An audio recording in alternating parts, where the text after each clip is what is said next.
queridos e amados irmãos em nosso Senhor Jesus Cristo.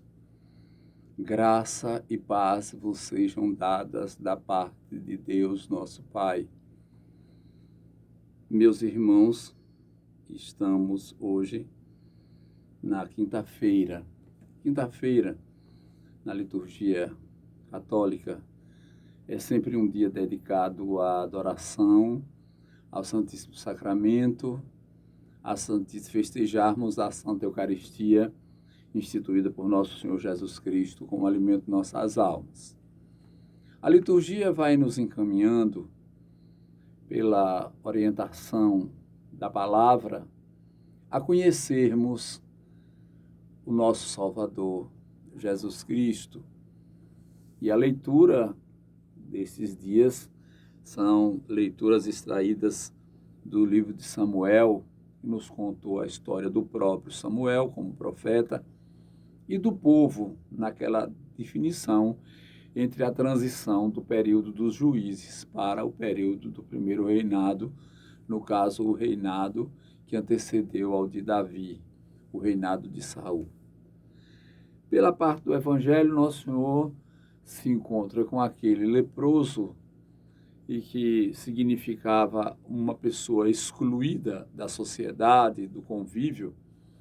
Eles viviam necessariamente relegados à própria sorte. A lepra não tinha tratamento, não tinha cura naquele tempo, a não ser a cura miraculosa pela intervenção divina. E eles eram condenados a terminar os seus dias num gueto. E havia ao redor de Jerusalém, por exemplo, o Vale dos Leprosos.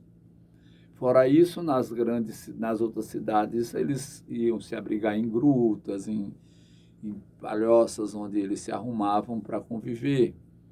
E aquele que encontrou-se com Jesus, realmente chegou perto de Jesus, ajoelhou-se e pediu, dizendo que se Jesus quisesse, que ele tinha o poder de curá-lo. E nosso Senhor Jesus Cristo então tocou nele e disse: eu quero, fica curado. E no mesmo instante a lepra desapareceu. E ele então foi orientado a seguir o caminho da lei, isto é, apresentar-se ao sacerdote, para que o sacerdote atestasse que ele realmente estava curado da lepra e pudesse ser recebido de novo na comunidade como uma pessoa que se reintegrava. Então, os humildes são aqueles que se aproximam de Deus e se expõem. Já o orgulhoso, não.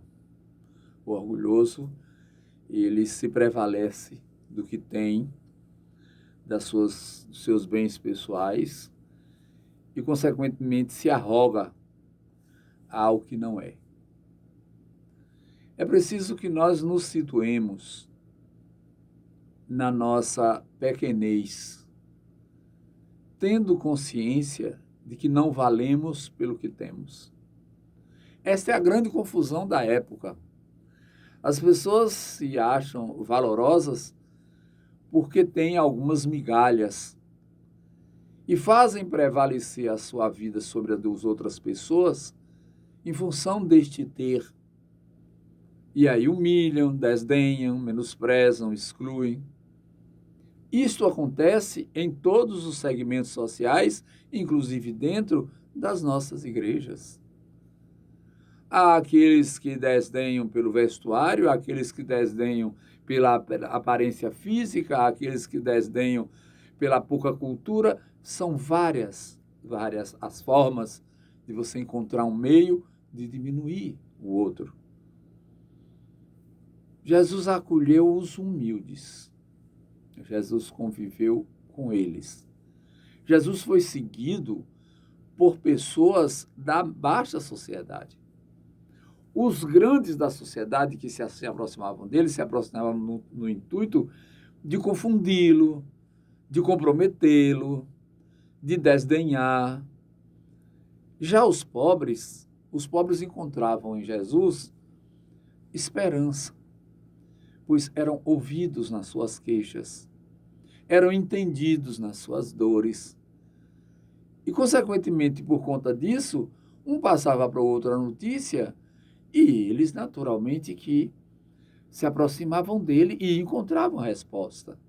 A palavra que Jesus dizia para aquelas pessoas é dirigida a nós.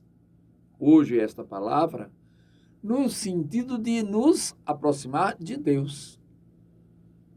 E esta palavra que foi dirigida àquele povo naquele tempo, em muitos corações calou profundamente, e tanto que, na hora que Pedro abre a boca no Pentecostes, eles batizam quase 5.000 pessoas numa pregação que eles fizeram, uma única pregação.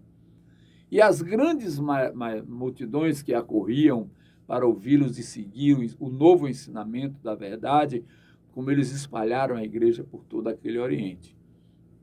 Meus irmãos, nosso tempo está um tempo da dispersão, nosso tempo está um tempo de mascarar as coisas.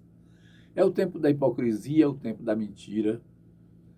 E o cristão muitas vezes se deixa enredar por estes liames aí que nos amarram às coisas do mundo, nos prendendo de tal forma que nós nos desapercebemos das coisas de Deus.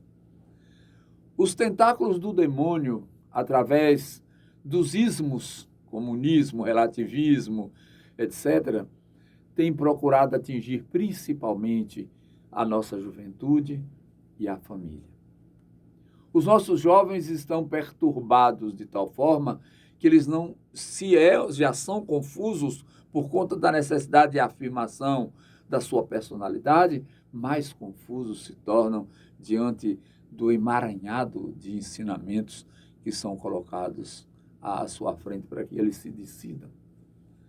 As famílias, por sua vez, perderam o controle porque se afastaram também da prática religiosa e aí saíram do caminho da ética, da moral, e não conseguem contornar isto, porque para isso, ser contornado, é preciso o amor. E o amor é moeda raríssima em nosso tempo. Nós vivemos do gostar, do curtir.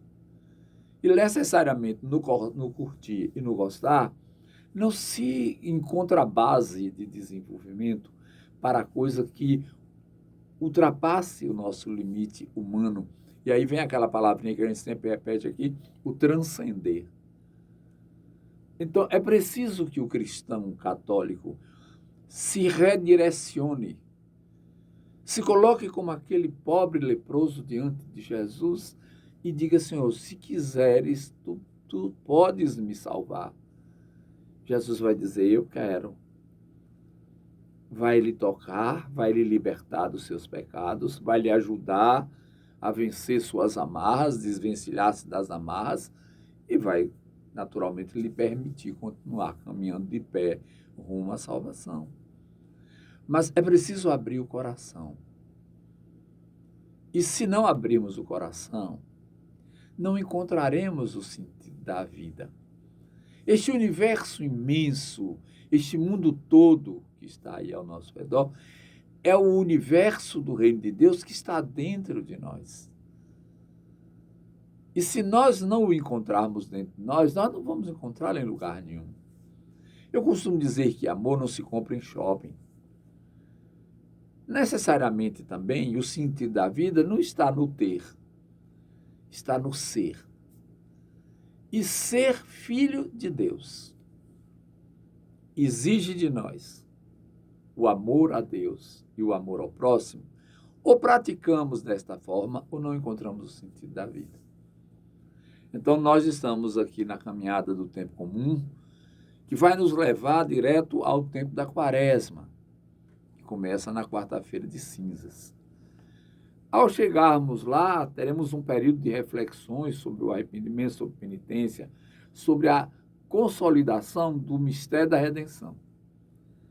Não quero me antecipar na conversa sobre o mistério da redenção, mas quero dizer que, enquanto estamos na caminhada do tempo comum, estamos na caminhada do conhecimento de Jesus.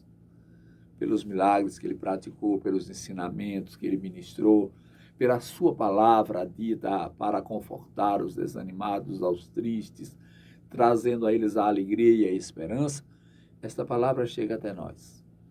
E por isso busquemos nela o arrimo para a nossa vida, a fim de que caminhemos juntos na caminhada de volta à casa do Pai, como filhos e filhas muito amados.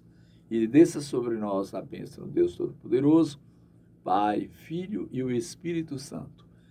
Que esta bênção, meus irmãos, nos reanime na coragem de sabermos humildemente buscar o Filho de Deus feito homem, nosso Salvador, e digamos a Ele: Senhor, se queres, pode salvar-me.